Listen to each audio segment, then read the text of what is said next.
E aí já era, eu acho que umas 2h30, 3 horas da tarde, e eu fui buscar um texto para a gente, então, fazer uma meditação. Eu não tenho o hábito de fazer essas coisas, né, de me guiar por isso, mas hoje de manhã, depois da EBD, uma irmã passou por mim ali, falou sobre a aula, e ela disse assim: eu queria ter tanto tempo para estudar a Bíblia, porque eu vivo no mundo de Marta.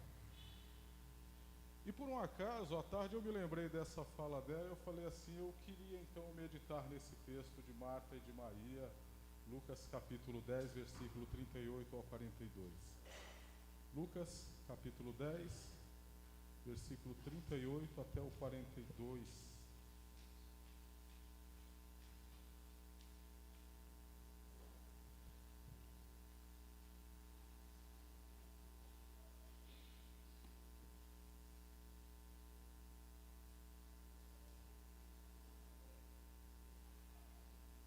Daniel vai projetar.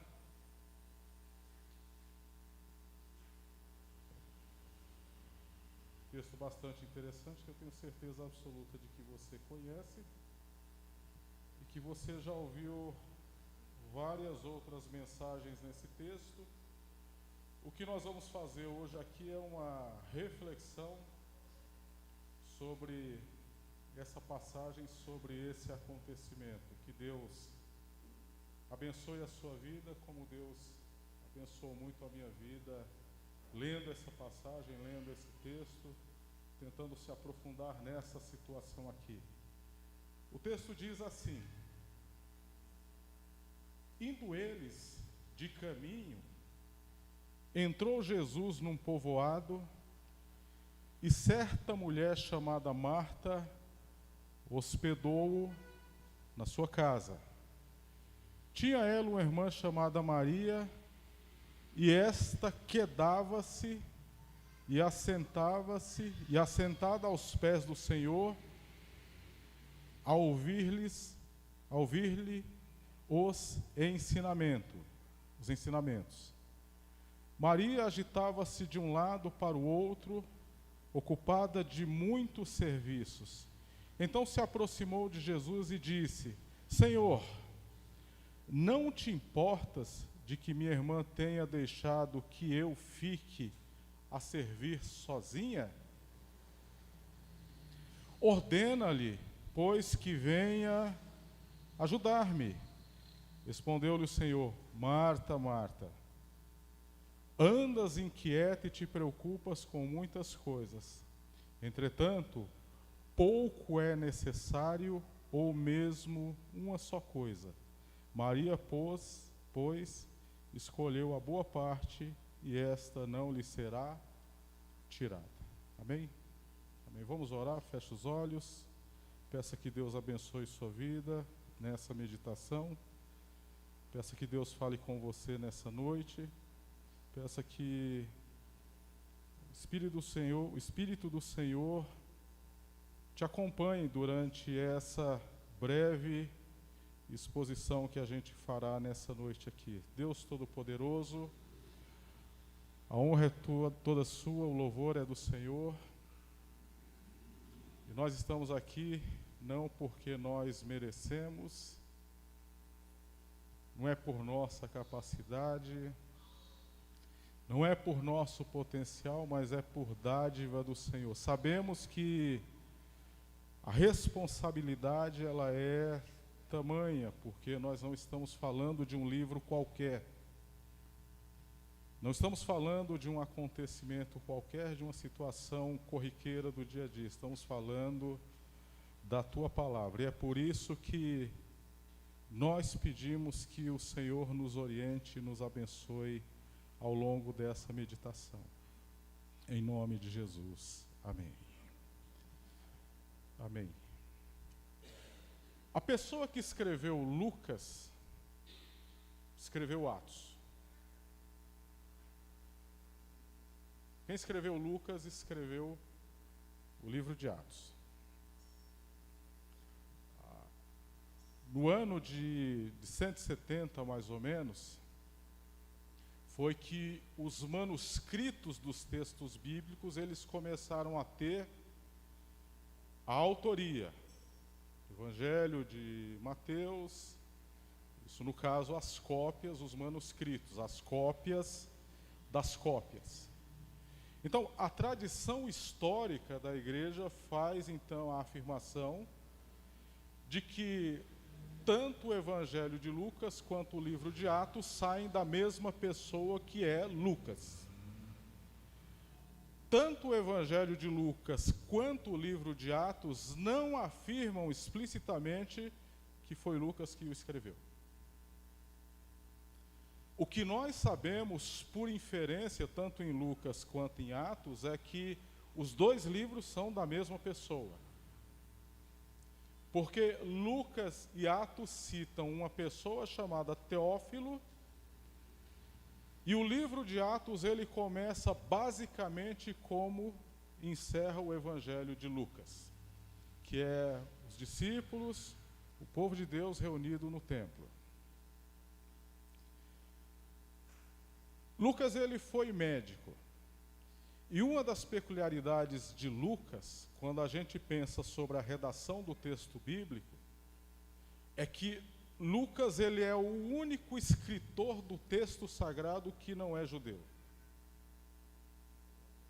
Lucas nasceu na Turquia, Lucas era gentil, Lucas não era judeu. Lucas era um gentil que soberanamente Deus então deu a ele, decidiu escolhê-lo para ele fazer a redação de um evangelho e de um texto.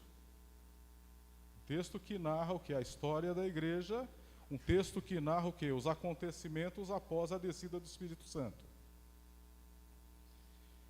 E um detalhe interessante quando a gente lê o livro de Lucas, é que quando a gente pensa na redação do texto bíblico, na forma como foi escrito, a gente muitas vezes é impulsionado por aquela ideia de que um homem sentou um dia num lugar e Deus disse para ele aquilo que ele deveria escrever.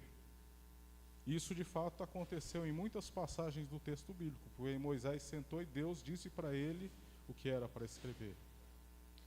Mas o texto de Atos, ele diz que Lucas fez uma investigação. Ou seja, Lucas, ele não foi uma testemunha ocular de Cristo. Lucas não andou com Jesus. Mas Lucas, ele, munido daquilo que era o princípio da oralidade, o princípio daquilo que já se dizia sobre Jesus, Lucas então vai o quê? Vai escrever todo um texto, todo um livro, que são os 28 capítulos do livro de Atos. Então Lucas era gentil, Lucas não era judeu, Lucas não era hebreu, e Lucas escreveu o livro de Atos fazendo o quê? Fazendo uma pesquisa histórica. O que ajudou Lucas a escrever então o livro de Atos? Um atributo, uma capacidade que Lucas tinha, e isso era por conta da profissão de Lucas. Lucas era médico. Lucas era um doutor. Há textos que Paulo fala, Lucas, o médico amado. Colossenses capítulo 4, versículo 14. Lucas era médico, então Lucas, ele por ser médico, ele tinha uma capacidade investigativa muito grande. Lucas tinha a capacidade de olhar, de analisar e de fazer um diagnóstico. Então Lucas era uma pessoa muito importante, uma pessoa que eu diria que preparada para contar uma história. E se você fizer a leitura dos evangelhos, você vai ver que Lucas ele usa termos médicos para falar sobre enfermidades. Quando os evangelistas falam que a sogra de Pedro estava com febre, Lucas fala que a febre dela era alta. Você vê, Lucas ele faz o quê? Ele faz um acréscimo na situação da febre da sogra de Pedro. Lucas ele fala que havia um homem, Lucas capítulo 6, havia um homem que tinha a mão o quê? Mirrada, em algumas traduções o texto fala ressequida. Lucas capítulo 14, o médico ele fala de uma doença, de um mal que acometia um homem que chama-se o quê? Hidropsia. É o acúmulo de de líquidos no corpo que faz parte do corpo de uma pessoa, o quê? Inchar muito. E quando Lucas, a exemplo de muitos outros evangelistas, faz a narração da agonia de Jesus, Lucas ele aponta uma diferença dos outros evangelistas. Qual que é? Lucas ele diz que Jesus ele entra numa agonia tão grande que ele faz o quê? Ele soa sangue.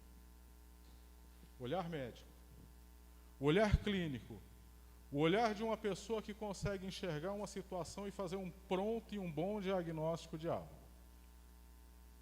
Um cara que o Espírito Santo olhou, escolheu, falou: esse é um cara preparado para escrever um texto.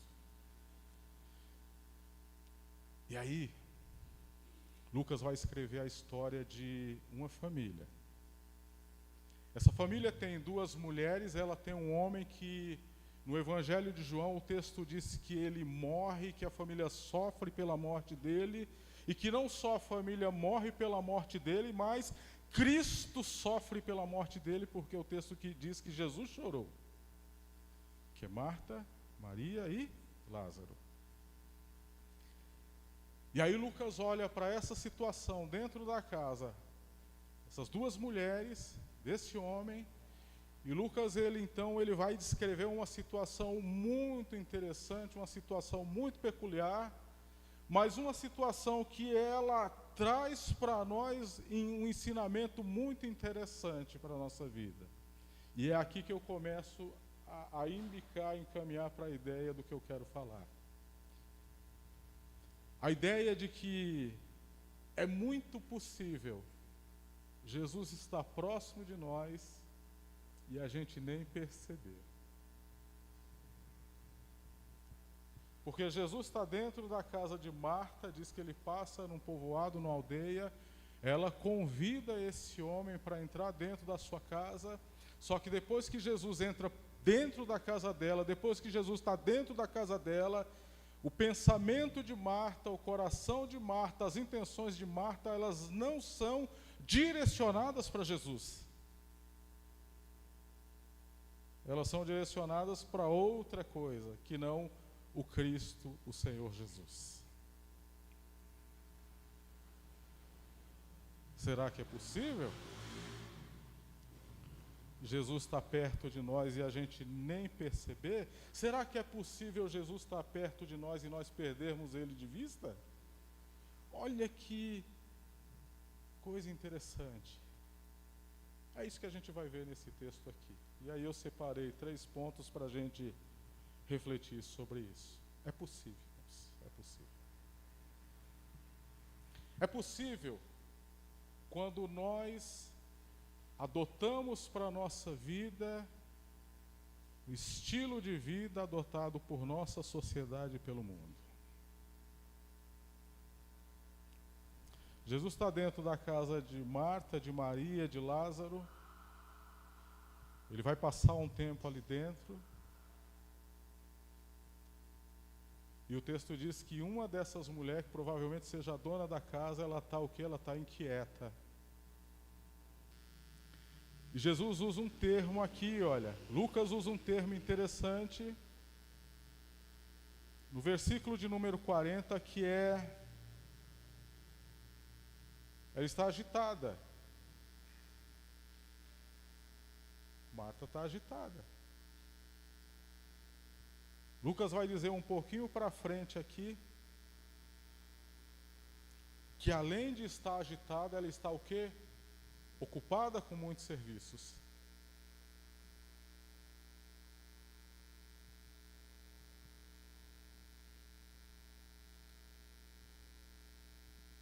Isso aqui é um descritivo da nossa vida. E é por isso que muitas vezes na nossa vida, as nossas intenções, os nossos olhos, a força da nossa fé, do nosso coração, não estão na direção de Jesus. Porque a nossa vida, ela é isso aqui que eu vou ler agora para vocês aqui, olha. A nossa vida se resume a isso, olha. Acorda dorme, trabalha, estuda, lava a louça, corre, anda, ajuda, compartilha, pega lá, passa lá, me ajuda, manda para mim, vai na minha casa, vou na sua, lavo o rosto, escova os dentes, penteia o cabelo, almoça, paga as contas, convida fulano, liga para o meu primo, passa no laboratório, manda e-mail, manda um WhatsApp, acorda cedo, sábado de manhã, sábado à tarde, sábado à noite, domingo de madrugada, domingo eu não sei que horas, entrega o TCC, estuda para a prova, dá um like, curte a postagem, lava a roupa, leva as crianças na escola, faz a compra, pinta a casa, assiste o jornal, lava o quintal, leva o cachorro para passear, troca a torneira, corta o cabelo, toma banho, faz o almoço, visita os pais, visita os sogros, não esquece do remédio, vai para a faculdade, faz os exercícios da escola, não esquece da consulta, paga o IPVA, compra o material das crianças, prepara a lição, passa na farmácia, traz pão, onde você está, aperta o parafuso, troca a lâmpada, queimou o chuveiro, compra outro, paga o cartão de crédito, vai na feira, varre a calçada, pinta o portão, troca a telha, lava o carro, atende os testemunhos de Jeová, atende os pedintes, se inscreve no canal, passa pano no chão, conversa com o professor, vai na reunião do condomínio, instala o aplicativo e etc. Isso aqui é a sua vida. É a minha vida. Isso aqui somos nós durante toda a semana. Eu não sou nada diferente de vocês. E o texto diz assim, que Marta estava o quê? Agitada. E o texto diz que Marta estava o quê? Ocupada com muitos serviços. E quando nós entramos num modelo como esse aqui, um modelo de Marta, o mundo de Marta, conforme a irmã falou hoje de manhã, e ela não está aqui agora, se ela tivesse ali a se recordar, a gente sabe que esse modelo, ele traz complicadores para a nossa vida. Porque você nunca vai ser bom em tudo aqui. Isso aqui vai levar você para um caminho muito nocivo, muito ruim. Só que isso aqui nós estamos fazendo de segunda a sexta-feira, de sábado e domingo na nossa vida. E quando Marta recebe Jesus dentro da casa dela, dentro da casa deles ali, ela está simplesmente reproduzindo um modelo de comportamento que já existia naquela época e que ele continua o quê? Existindo no dia de hoje. Modelo nocivo. Um modelo que rouba o teu tempo de tudo. Um modelo que traz para a sua vida cansaço, agitação, que não sobra tempo para absolutamente nada.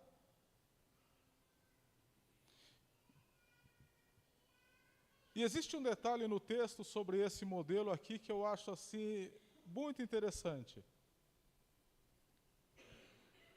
Porque Marta olha para Jesus e fala assim: Jesus, manda que minha irmã me ajude.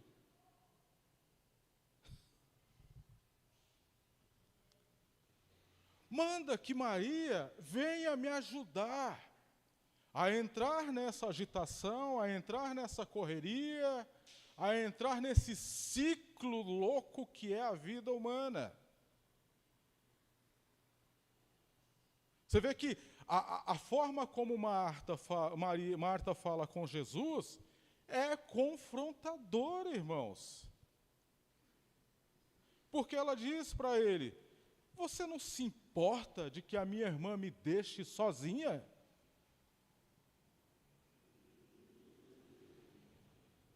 É confrontadora, irmãos. A criatura está confrontando o Criador. Marta está confrontando Jesus. Jesus, você não se importa que eu fique aqui tocando tudo sozinha e Marta fique aí? De boa?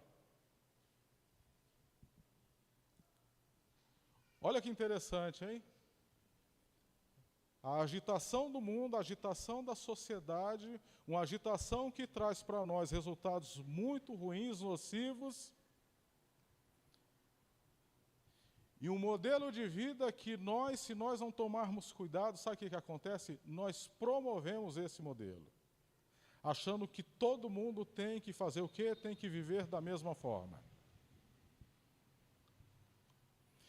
Então,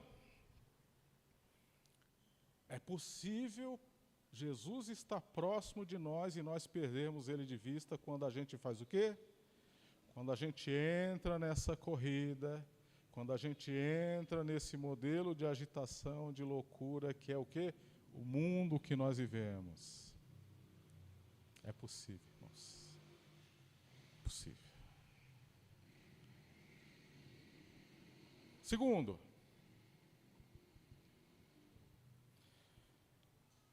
é possível que nós percamos Jesus de vista. É possível que Ele esteja muito próximo de nós e a gente nem perceba quando a gente não consegue se equilibrar entre o tempo do serviço e o tempo da vida devocional.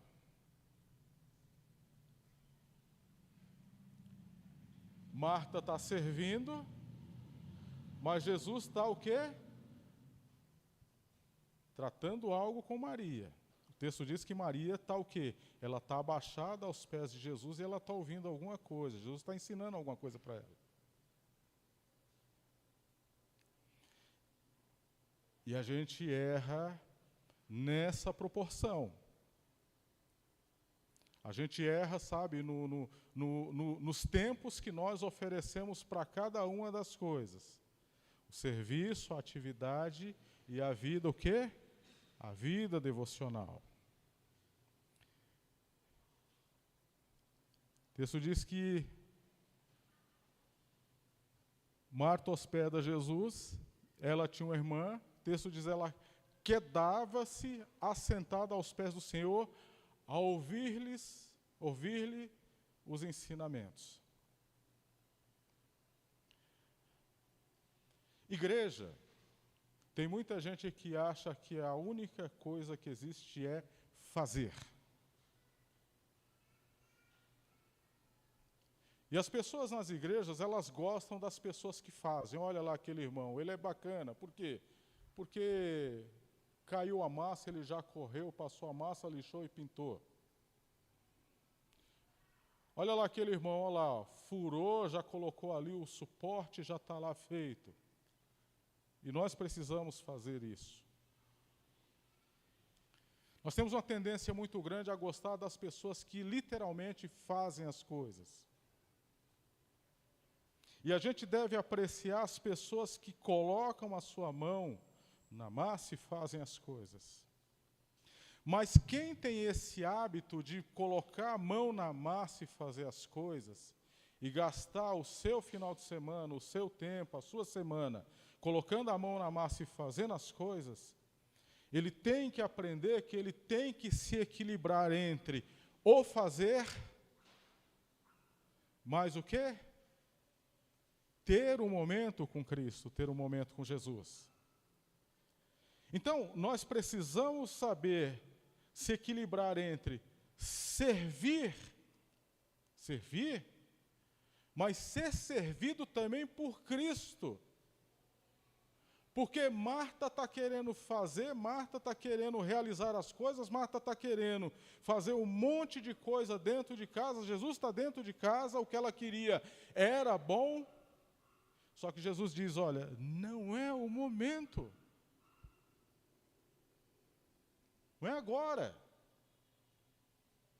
Esse momento é o momento, sabe do quê? Da pausa. Da pausa para fazer o quê? Da pausa para ouvir o ensinamento de Jesus.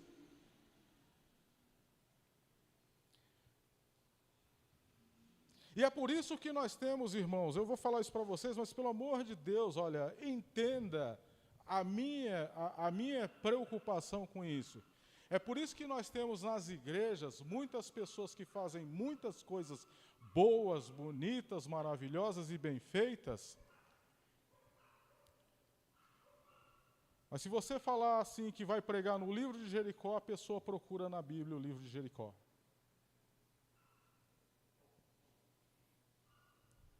É por isso que nós temos muitas pessoas dentro das igrejas que fazem muitas coisas boas, que trabalham, que servem, mas elas conhecem rasamente o Evangelho, as coisas de Deus. É por isso que nós temos nas igrejas pessoas que são como Marta, que fazem muitas coisas, muitas atividades, estão envolvidas em tudo quanto é tipo de coisa, na reunião da segunda, no coral, no grupo que ajuda, no grupo que faz a sopa, nas pessoas que distribuem o agasalho, no grupo que evangeliza não sei aonde, no grupo que intercede. E você vê tantas pessoas com a inquietação que o coração de Marta tem. Porque na cabeça de muitas dessas pessoas, o que resolve a vida cristã, o que resolve a vida de um cristão é o quê? Fazer.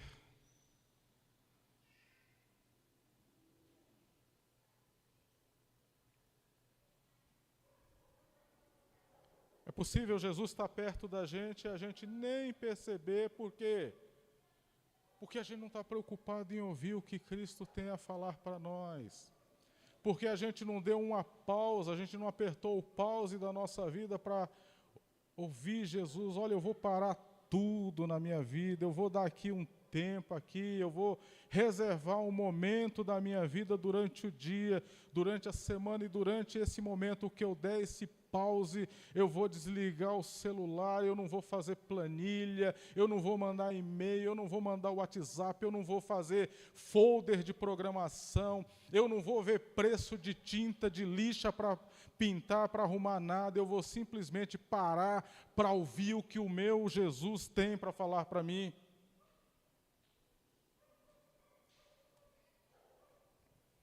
Será que esse não é o motivo das nossas inquietações? Achar que a vida cristã é só fazer? É só realizar?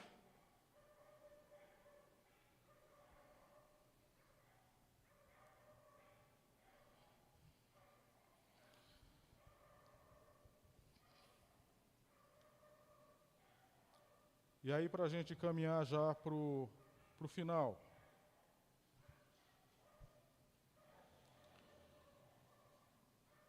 É possível nós perdermos Jesus de vista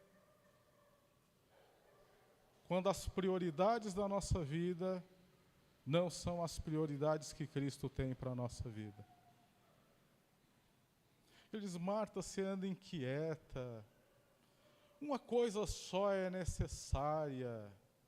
Marta, a sua irmã Maria, Marta, no meio de tantas opções e possibilidades, ela escolheu a melhor coisa.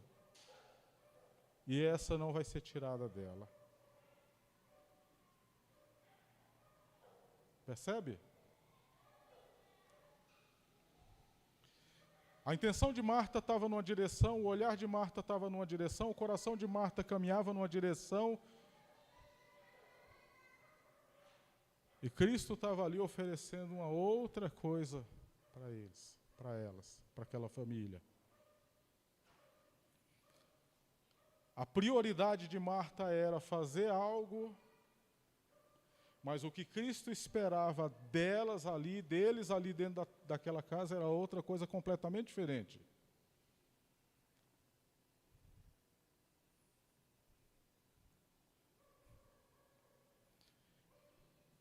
E é possível que em algum momento da nossa vida as nossas prioridades elas se choquem com as prioridades que Cristo tem para a nossa vida.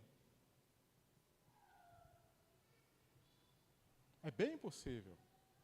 E esse texto aqui ele é uma referência muito clara de que isso pode acontecer com cada um de nós.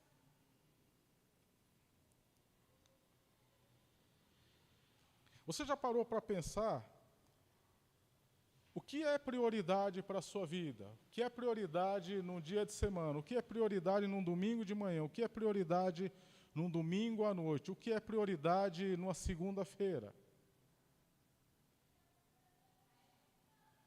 que é mais importante para você? O que move o teu coração? O que move as tuas intenções?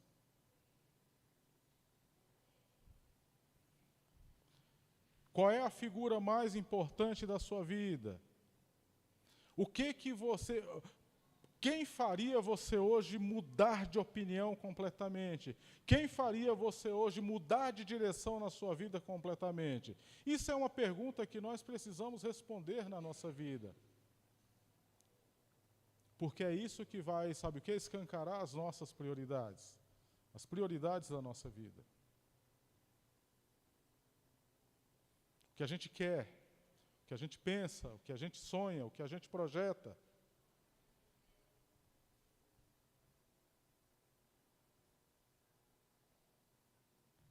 Jesus disse para Marta, Maria, ela poderia ter ficado aí, trabalhando, servindo, fazendo o que você está fazendo. No entanto, não era esse o momento. E ela escolheu o mais importante, o melhor. Ela escolheu o quê? A melhor parte. É bem possível, irmãos, que as nossas prioridades elas se choquem com as prioridades que Cristo tem para a nossa vida. Eu acho muito bonito. Eu tive um colega de classe no seminário que ele trabalhava numa empresa muito boa, ele tinha um cargo muito bom e, consequentemente, ele tinha um salário muito bom. E ele tinha um prestígio também muito grande na empresa dele. Um dia eu falei assim para ele, você nunca pensou em viver o ministério integralmente? Eu parabenizei ele pela sinceridade dele naquele dia. Ele falou assim, eu não tenho coragem. Ele falou, eu confesso para você e para Deus que hoje eu não tenho coragem. Ele falou, eu estudo, mas assim, eu estou caminhando numa direção que eu sei que eu não estou certo em tudo, que eu sei que uma hora Cristo vai chegar em mim, Ele vai pedir que eu seja decisivo, que eu tome uma decisão, mas hoje mesmo eu não tenho coragem. Eu falei, olha, parabéns pela sua sinceridade. Mais interessante foi que passou 2 anos depois da formação, ele foi ordenado e ele largou a empresa. E ele foi abrir uma igreja da denominação dele na cidade de Jundiaí. O dia que eu tomei conhecimento dessa postura dele, eu falei, ele entendeu a questão da prioridade. Não é fácil para nós. O que está nesse texto aqui de Marta e Maria, é fácil de nós lermos, é fácil de nós falarmos, é fácil até de ser pregado, porque o texto é muito claro. Mas o mundo que nós vivemos é esse aqui. O mundo que vocês vivem é esse aqui. É o mundo da agitação, é o mundo da preocupação, é o mundo da ansiedade. É o mundo que, na verdade, força você a se colocar longe de Cristo. É o mundo que força você a colocar Cristo de lado e dar o quê? Dar prioridade a essas coisas que estão aqui. Esse é o mundo que a gente vive. E Jesus diz aqui, Maria escolheu a melhor parte. E essa jamais será o quê? Tirada dela. Que a gente ore, irmãos. A gente ore, sabendo que o mundo que nós vivemos, ele é nocivo. Esse é o mundo, irmãos. Não é diferente. Hoje tudo é muito rápido. Você tem que dar respostas muito rápidas. Você tem que se manifestar rapidamente. Você tem que falar, se manifestar sobre tudo, e você tem que se manifestar rapidamente.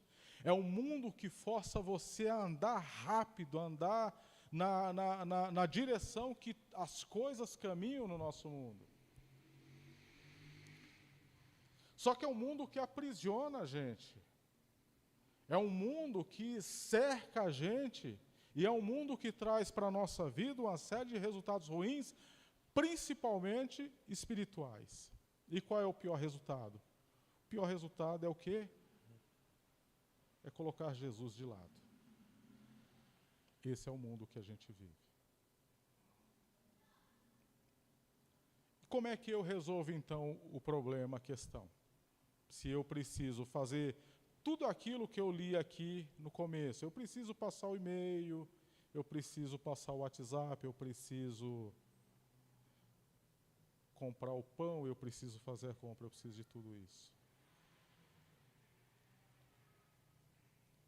A gente precisa estabelecer prioridades na nossa vida. Principalmente aquelas prioridades que a gente sabe que vão trazer resultado para a nossa vida. E a principal delas é o quê? Ouvir o ensinamento de Jesus Cristo. Vamos curvar a nossa cabeça e vamos orar. Deus Todo-Poderoso, graças te damos e te louvamos pela tua palavra.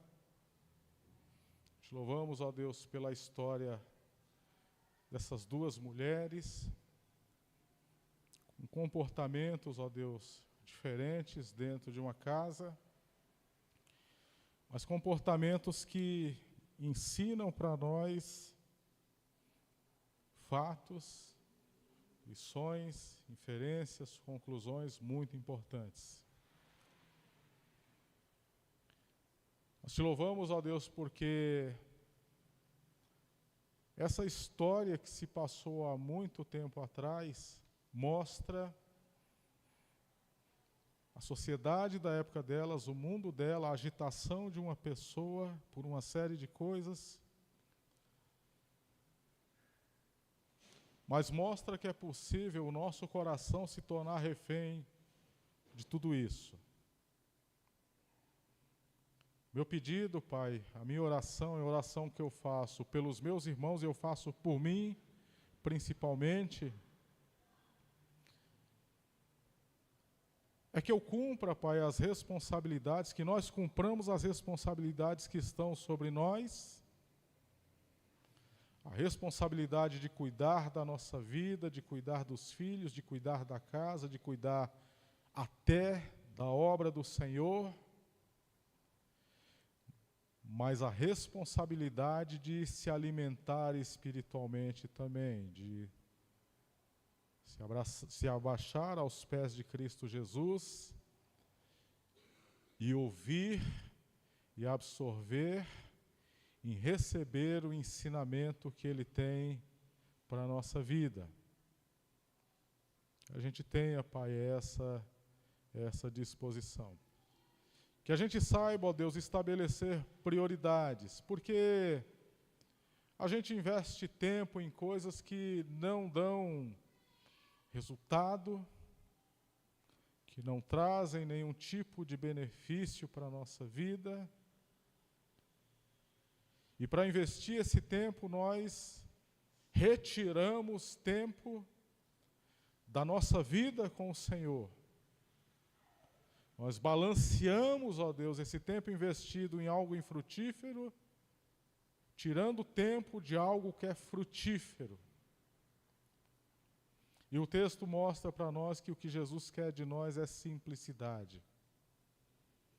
O que Jesus quer de nós é que nós ouçamos Ele falar, ouçamos Ele nos ensinar, tenhamos Ele na nossa vida como o centro de tudo, o mais importante. E que a gente pare, ó Deus, pare tudo para ouvir Jesus. Que o Senhor nos abençoe. Que o Senhor abençoe nossa igreja. Que o Senhor abençoe os nossos irmãos, a nossa liderança, cada um de nós. em nome de Jesus. Amém.